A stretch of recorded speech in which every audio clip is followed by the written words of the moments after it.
In 1990, Katherine Janeiro was a 16-year-old only child who lived with her parents in North York, Toronto, Ontario in Canada.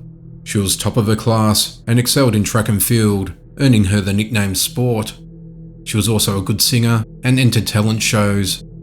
Around the end of the year, she moved out of home and lived with a boyfriend in Barrie, Ontario, and a year later, they had a child together and named her Dawn Nelson.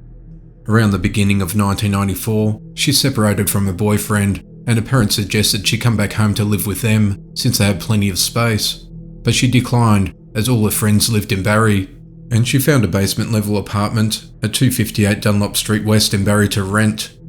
Initially, she seemed happy living there, although she didn't have a job. Soon enough though, she began mixing with the wrong crowd and started suffering from depression.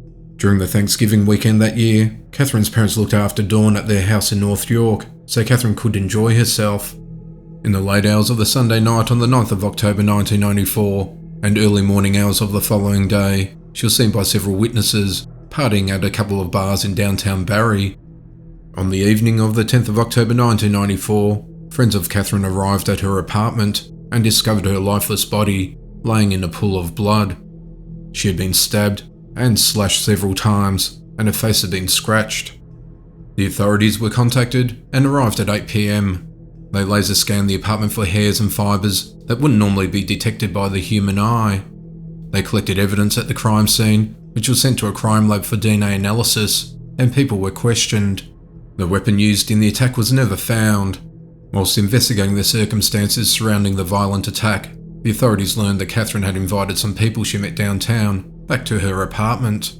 The investigators stated that Katherine traded in illicit substances, and the motive for the attack was likely to be robbery. During their initial examination, officers discovered Katherine's home phone had been ripped from the wall and was nowhere to be found. The belief was that the offender got rid of the phone because their number might have been locked into the memory system. In March of 1995, only a week after the authorities announced they were looking for the phone, it was located in a nearby creek. The memory system was intact, but the find didn't bring detectives any closer to solving the crime. As technology improved, detectives would continuously forward evidence collected over the years to the crime lab for DNA analysis, confident the evidence would finally lead to an arrest. Then in 2019, the investigators received a tip that Barrie resident Robert Bruce McQueen, who used an alias Bruce Ellis after his mother remarried, was responsible for the attack. McQueen was also known to the investigators. People that knew him said he was a tough guy who'd been in trouble with the law, often in and out of prison in his younger days. He never attended high school, had worked in construction, and was heavily into shows like CSI and Law and Order. After further investigation, they zeroed in on him and monitored his movements. They pieced together the evidence in conjunction with a tip and arrested the 58-year-old without incident. He was stopped on the morning of the 13th of January 2021 along Huronia Road in Barrie and charged him with taking Katherine's life. The authorities were rather tight-lipped about further details in this early stage of arrest. They said that Robert and Katherine knew each other, but wouldn't elaborate to the extent of their relationship. He is remanded in custody and is scheduled to appear in court on the 18th of January.